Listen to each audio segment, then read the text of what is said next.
and welcome to New Jersey Politics with Laura Jones. I am Laura Jones, and it is so good to have you here. Today, we've got a great guest standing by, Christy Todd Whitman. She was the first female governor in the state of New Jersey who went on to work in the Bush administration as the EPA administrator from 2001 until 2003, and she is back in the headlines, but not as a candidate, not as a Republican. Instead, she is co-chair of a new political party called the Forward Party, and Governor Whitman is joining me now to talk about this new third party. Governor Christy Whitman is joining me now. It is so good to see you, Governor. It's good to see you, Laura. Okay, so we're going to be talking about the Forward Party, and it's not about being a Republican. It's not about being a Democrat. So tell us what it is about.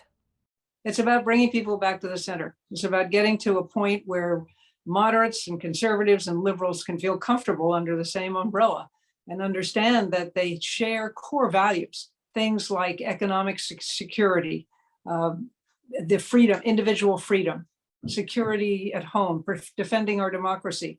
We share those values, and that's what we need to understand and come together under that. And then we can have different ways of deciding how we want to be on the hot button issues. But, once you get people together and start talking about things like abortion and gun control, you can often get to a point where you'll say, okay, I can agree on that. I can give a little here, give a little there.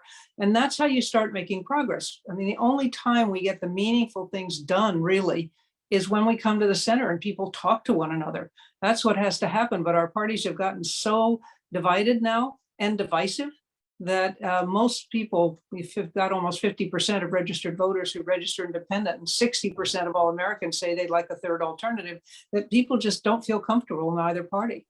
All right, so this is relatively new. What's the reaction been so far? Actually, it's been really positive. I mean, obviously, they're the naysayers, of course, because no third party has ever been in modern history terribly successful. I mean, the last time one really was the Republican Party with Abraham Lincoln. So we do go back a ways for that. But this is entirely different because we're in a very different place politically. Our country's in a very different place. People are just unhappy with what their choices are. And so they're walking away from the parties. We need to get people re-engaged. We need to get them to understand that democracy doesn't ask a lot of us, but it does ask us to be informed and to vote. And we want people to feel comfortable and understand that you can disagree on some issues, but you'll probably agree on the majority. And actually, every poll shows that now, that we're not as divided as we're told we are when you actually get down to the issues. And right. So we're trying to create that home. We're focused on the 500,000 positions that are elected across this country. We're not, as many people in your business particularly think we're just looking at 2024. We're not. We're starting now. We hope to be on the ballot, or at least, we're to be on the ballot in 15 states this year, 30 next year, and all 50 by 2024. But we're looking at all those races that are the ones closest to the people that have the most direct impact, really, in many ways on your everyday life: mayors, town councils, school boards, and then working your way up to county offices, state offices. And we may or may not have a candidate in 2024 for the presidency, but that's not our focus. So how do you recruit candidates and then remain relevant and competitive? We're getting the kind of support that gives us the money to be able to start this process. And because we know it's going to take a lot of money, it's going to take a lot of time, and we're going to be here for the long haul. If we're not on every ballot by 2024, we will be in 2025, 6, 7, 8. We understand that that's what it's going to take, but we are committed to this because we're concerned about our democracy. I mean, if you look at the groups, New America Movement, Andrew Yangs, and David Jolly, a former Republican congressman from Florida, we don't agree on every issue. We know that, but we do agree that we have to get the country back to the center. So what we're doing, we'll start in Houston in September on a series of listening sessions going around the country, saying to the public, look, what do you think are the real issues? Not what we tell you the issues are. What do you think they are? And how would you like to see us go forward on these issues? And then next summer, we're going to have a convention where we'll adopt a platform and people can decide, I like it, I don't like it. I want to be part of this or I don't want to be part of this, but we want to give people a place to go, a third alternative. Do you have any current Republicans or current Democrats who are in office or who might be really high profile who are saying, you know what, I kind of like this. I might just change. Do you have anybody like that who you're speaking with? No, actually, there are several of them that are talking to us, not names that we can release now because they're not ready to make that jump yet, watching through this cycle. But yeah, we do. Both sides of the aisle, actually. It's not just Republicans, as many Yeah. people think. When you do a search and you're trying to, gather information about this party, people, the articles, like you said, the naysayers will say, well, you haven't had a party that's been successful, and this might benefit one side or the other. What do you say to that? Because we've had the Reform Party, the Green Party, the Libertarian Party in recent years, and Ralph Nader, people said, well, all he did was hurt George Bush. So, what do you say? Well, think about those parties and those efforts where they were either focused on a very narrow set of issues like the Green Party, or they were about an individual. We're not that. We're about what people want to talk about. We're going to make that effort by going around the country listening. And so we're providing a broader base. It's something that's never been done before, which is why there are skeptics, which I understand completely. We're going to be looking at races very carefully too. And I think it's safe to say, and I could speak for all of us, none of us would like to see Donald Trump back in office again. So we're not going to be a spoiler, as many people worry about in that race. If we have a candidate, we might ask them to step aside if we think that's what's going to happen. But if they're viable candidates who are going to provide the kind of majority in the Congress that will reach across the aisle and start to work with people, then that's where we want to be. Now, have you yourself thought about becoming a candidate as well? Or are you mainly are you more interested in behind the scenes? Oh no, and actually all of the steering committee, we've all said we're not thinking about running in 2024. Let's get that out of the way now, because many people wonder with Yang there, is this just a front for Andrew Yang? It is not, and he has said it now, I don't know how many times in statements as he's put out on Twitter accounts that he is not considering running for 2024 for the presidency. So none of us are doing that. We are just trying to provide the field and a comfortable place to get the new candidates. We need younger people. So, what do you stand for on specific issues? Well, that will come out when we have our convention next summer. I mean, it's interesting because people get on that a lot, and I keep saying, look, you've got one of the major parties that doesn't have a platform. The Republican Party is not a party anymore. Really, it's a cult because they didn't adopt a platform. They just, whatever Donald Trump says you're to believe, then that's your position. So it's interesting that everybody says you can't be real and you don't have a platform. But we are going to have one come the next summer. But you're not going to see one that's going to be as prescriptive as what the parties have come to today. We're not going to be in a position of saying, listen, you have to be either pro-choice or pro-life, or you can't be part of us. That's not the point. The point is to say, look, you can be pro-life and you can be pro-choice, and you can disagree on that issue, but here are all the other ones on which you agree. So let's start to focus on those.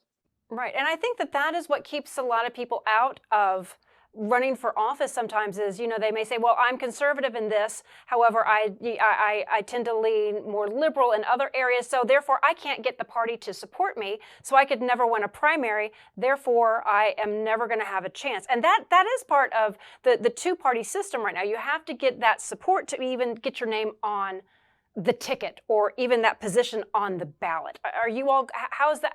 Have you looked at that and how that's going to be different?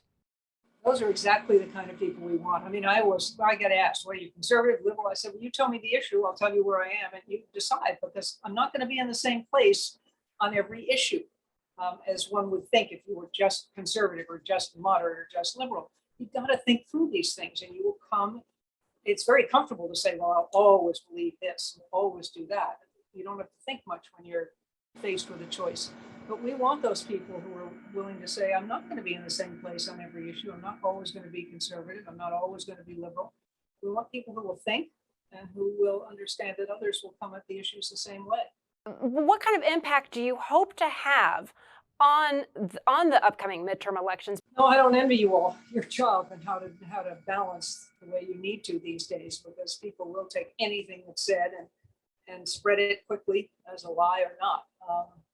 What we've been doing, each of the parties, the groups that have come together, let me say, not parties, but the groups that have come together, have been supporting candidates across the country. I mean, for instance, in Utah, you have, this is the kind of candidate we want for the Senate. We have someone who was a Republican, now is an independent. Utahns will never elect the Democrats, just not going to happen. And so we worked hard, all of us did, and the Democrats have really stepped back there and are supporting the independent. There's a chance to send somebody like that to the Senate. Now that's the kind of person we want, because they are independent. They are going to think for themselves. They are going to join the various offices. And so, I mean, they are going to caucus with everybody and decide what's best for them and for their state.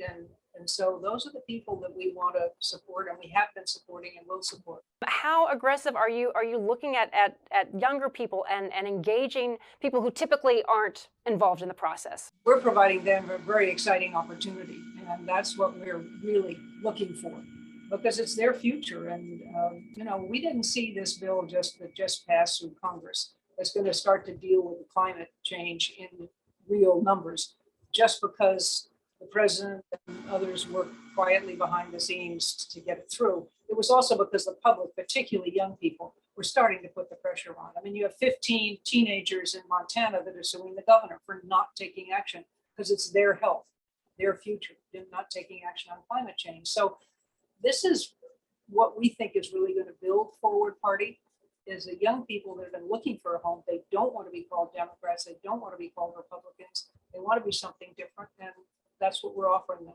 And final thoughts here. Why do you think it's going to be so successful? I am going to work as hard as I can to make it a reality. It is a reality, actually, but to make it successful, because I've never been as worried about the future of our democracy as I am today. And what I see around and see what's happening across the country, it's scary. And I think we've got to do something to protect ourselves and to bring it back to what and who we are as a nation, because we are an extraordinary nation. And I want to see us bring back the balance. All right. Well, Governor Whitman, we thank you so much for taking time to talk to us. And we hope that you will be coming back. And if there are people in New Jersey who are running, that we can open that dialogue too and see what this means here in New Jersey as well. Great. Love to do that. Oh, Governor, thank you so much for taking the time to talk to us. My pleasure.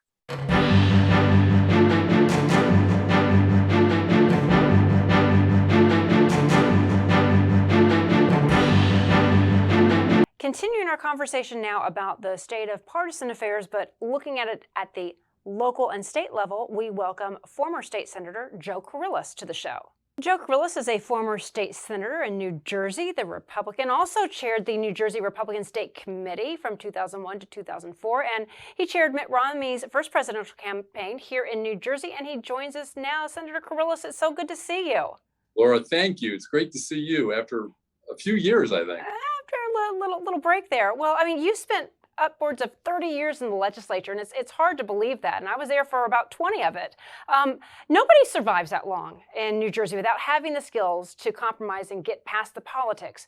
You were respected by both sides in a very democratic state. So if you were there in the legislature now, do you think that would still be the case? I hope I would still be respected. And listen, I have a lot of good friends on both sides of the aisle.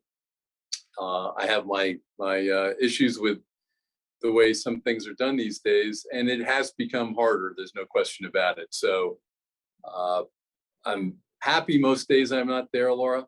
Yeah. I do miss the action. I miss some of the people, and I just miss the day-to-day action and intensity. But it was the right time for me to leave for a variety of reasons. After 30 years, and I wanted to leave before I turned 60, and that was a couple of years ago now. I've been out for 4.5 years.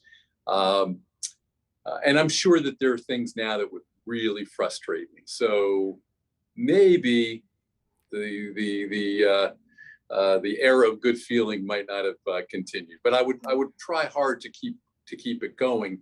And I do think we need to attract the kinds of people, the kinds of personalities that want to get things done, that are not going to be needlessly and endlessly partisan or ideological.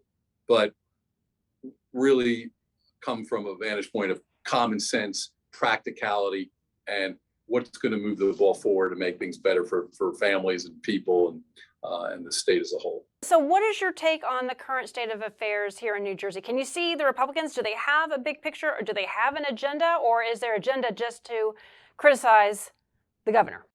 And they articulate what they think is the right formula for the people of the state. But as you know, and our viewers know, the way our system is constructed, it's very difficult to succeed with that agenda when you're the minority party. And it's one of the reasons I left. It's not the only reason, but having served in both the majority and the minority, about 50-50, not quite half, but almost half and half. It's a very, very different job. And unfortunately for me, my majority days were the first half of my career. And the old saying, youth is wasted on the young. Right. As a more experienced legislator, I might have been better equipped with having majority status later in my career, but it's a different job.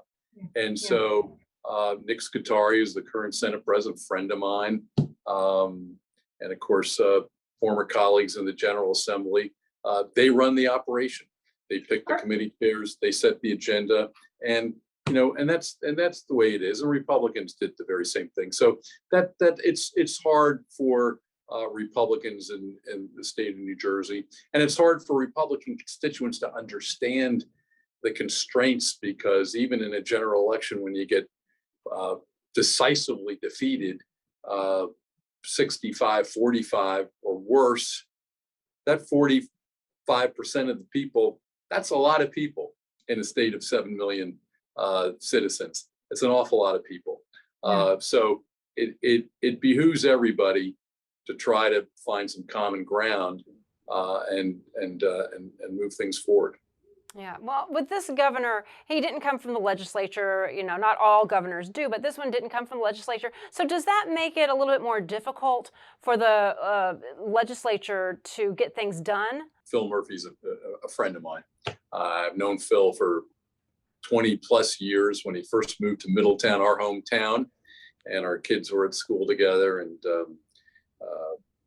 Susan and I love Tammy, and they're really good people. Do I agree with everything the governor does and who he appoints and what he says? No. And I'm sure when I was his state senator for a lot of years, I guess 18 of my 30 years in the legislature, he was living in town and I represented him. And I'm sure that there were things that he didn't like that I said or how I voted. But he's a good person. And I know a lot of Republicans in the legislature, even if they don't agree with him and don't vote his way, think that as well. And I think probably it's a great advantage to having been part of the process. There's disadvantages too. You get jaded, and of course it's harder to get elected if you have a big long legislative record, but that's a different story. But I think it does help you with the process and the system and how to get things through a very, very complicated process. But the governor has found his way despite that. Well, one of the things as someone who's covered and observed the state government is you will have personalities and parties that really disagree vehemently. But then behind the scenes, once the legislature closes the session or is done for the day, you see those people congregating together, getting together, and they have those good relationships, or they had those good relationships. Is that still the case? Because seems to be that we are in such a polarizing time that if you even are hanging out with somebody on the opposite party, that you could be, branded as, oh, you're to one extreme or another. That's true in legislatures in state capitals across the country. It's definitely true in Washington, D.C. with the United States Congress. And it's a real shame. The process is producing some very partisan people. The districts are very partisan. They're very Democrat or they're very Republican. You have very few swing districts at the congressional level, not just in New Jersey, but across the country, and at the state legislative level. And so people are really playing to, the extreme wings of their respective party. And that's not a good recipe for trying to forge a consensus and get things done. Very little good legislation, good public policy, and lasting policy happens when it's a lopsided partisan vote. Right. The stuff that really changes a state, a country, a society is when you have, in my judgment, a real bipartisan consensus and come together to fill a void, to deal with a societal, national, or a state or local need. So when I first got there, to your point, there were lots of opportunities to get together. There was out-of-state travel that sometimes wasn't portrayed the right way and looked bad in the newspaper, and guys started not traveling, men and women, members of the legislature, or having lunch together, having dinner together. But some of the best relationships that I had were forged in those kinds of settings where you really got to know someone, got to know their family, got to know about their kids, about their life, how they got to the legislature. These are, many of people I served with and current members of the legislature, these are very impressive people that have overcome a lot to get where they are, lots of competition. And so they have an interesting story. And when you can communicate and get to know them, you kind of understand who they are, and you can work together. And our country is filled with great examples of people from opposite sides of the aisle working together, whether it was Ronald Reagan and Tip O'Neill when he was Speaker of the House, strange bedfellows like Ted Kennedy and Orrin Hatch getting together on healthcare policy. Those are always impressive and important moments. And I think one thing that people in New Jersey can agree upon is it's getting just too expensive to live here. And it's always been an issue. It's always been one of the most expensive states, but it's getting out of control where people who want to stay aren't able to, or their kids are leaving and going out of state for college. Parents are having to retire. We've got these wonderful schools in New Jersey, but people aren't able to afford to stay here. Do you think the legislature can really do anything? Is there a solution? We definitely have affordability issues in New Jersey. It is unquestionably, and all the data supports it, one of the most expensive places to live in the country. And the reasons are high taxes, the highest income tax. I think we're second highest now to New York State in the region, but just by a smidgen. The highest sales tax, the highest property tax as a percentage of income.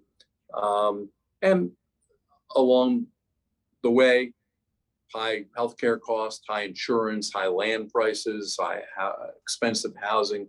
So it's tough, and it's really amazing that the state does as well as it does and is as prosperous as it is. And there's so many good job opportunities despite those constraints. And we now know, it's very clear that in the post-COVID era, there's a lot of migration. There's a lot of movement, and people leave high cost places. And when I was there,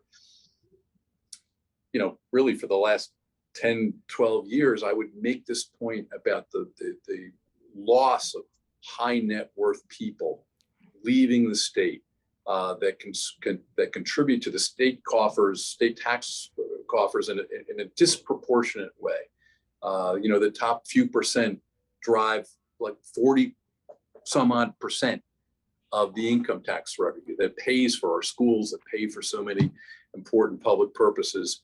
And a lot of people told me that I was wrong, and people that made that kind of an argument that the evidence didn't support it, that we have so many new millionaires. And that's true. We always develop new people because the state, despite all its challenges, continued to have a thriving economy and job growth that was good, but could have been better. And I always say, hey, let's keep the old millionaires and the new ones, and we would have that much more to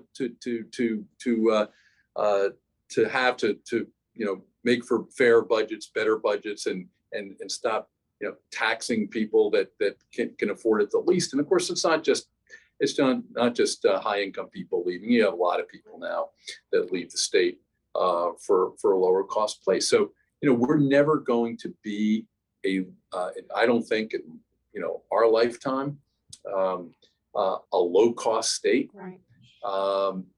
And you can go to other places. You're not going to have the same kind of opportunities that you have here for good schools and good parks, the beach, and access to New York City, and a strong jobs economy. And that's why people want to be here. But we don't have to be the highest, and we can try to compensate for what is undoubtedly difficult situations. So we have targeted tax incentives for key companies, for key industries, and that's important. We have to ease the regulatory burden on companies. Make it smart for them to locate here or relocate back or to expand here. But when you keep putting hurdles in people's way, it's already expensive. Now we're making it difficult to do business on top of being expensive to do business. Right. They're going to go to a different place. People, not just people, but companies. And so, we see that, and it's a shame. And so it really, it's really something that has to motivate people at the ballot box to elect the kind of people that are sensitive to that. We're so glad you're still in the state of New Jersey, and we're so glad that you came on the show. It's really good to see you, and we hope that you come back. And that will do it for today. Thank you so much for joining us on New Jersey Politics, and thank you to our guests today. We will see you back here next time.